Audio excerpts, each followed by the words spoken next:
World record India અને genius foundation દ્વારા આયોજિત 9મા જીનિયસ ઇન્ડિયન એચીવર્સ એવોર્ડમાં ટોચના 50 જીનિયસનું સન્માન કરવામાં આવ્યું. ઇન્ડિયન ફાઉન્ડેશન વર્લ્ડ રેકોર્ડ્સ ઇન્ડિયાના સહયોગથી શનિવારે અમદાવાદમાં જીનિયસ ઇન્ડિયન એચીવર્સ એવોર્ડ 2025ની 9મી આવૃત્તિનું સફળતાપૂર્વક આયોજન કર્યું હતું. આ કાર્યક્રમમાં ભારતના સૌથી નોંધપાત્ર વ્યક્તિઓ સામેલ થયા હતા. Report by Chirag Patadiya, Ahmedabad. नाम से Pavan Solanki, president genius foundation and chief editor world records of India.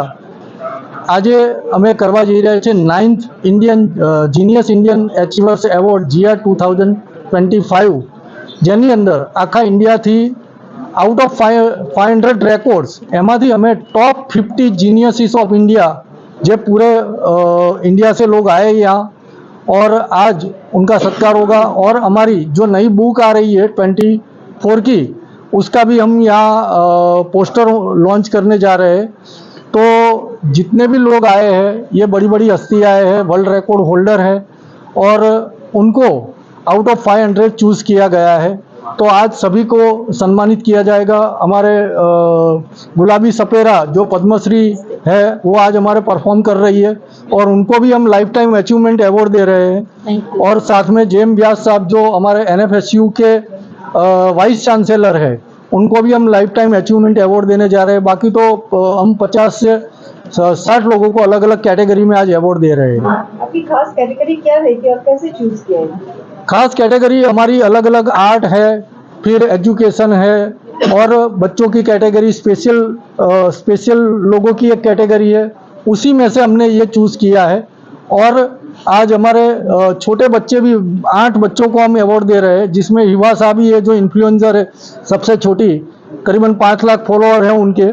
तो उनको भी हम आज सम्मानित करने जा रहे हैं. साथ में हमारे इनरव्हील नेशनल प्रेसिडेंट जो है वो दिल्ली से पधारे, पद्मश्री जोरावर सिंह यादव और PK राजपूत साहब, वो भी हमारी ज्यूरी, और जितेंद्र ठक्कर साहब हमारे, वो भी हमारे ज्यूरी में है. तो उन्हीं लोगों ने ये लोगों को चूज करने में हमको मदद की है.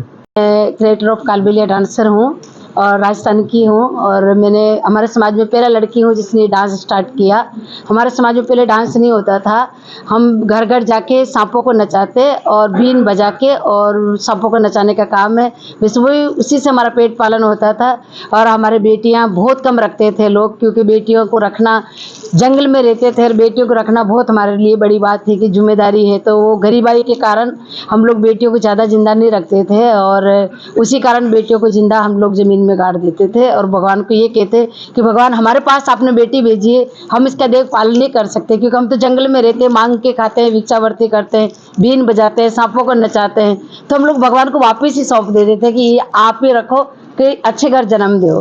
तो उसी समाज की बेटी हूँ मैं.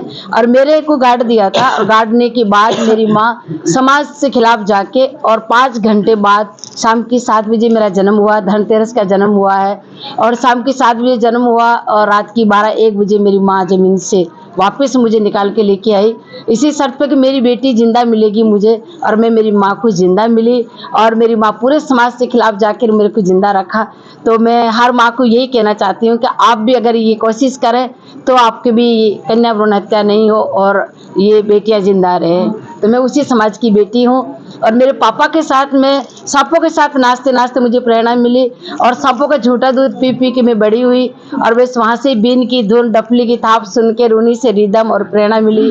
और मैं पापा के साथ डांस करती थी और सरकार की नज़र पड़ी 1981 में पुष्कर मेला में, वहाँ नाच रहे थे और वहाँ से मेरा सफ़र स्टार्ट हुआ.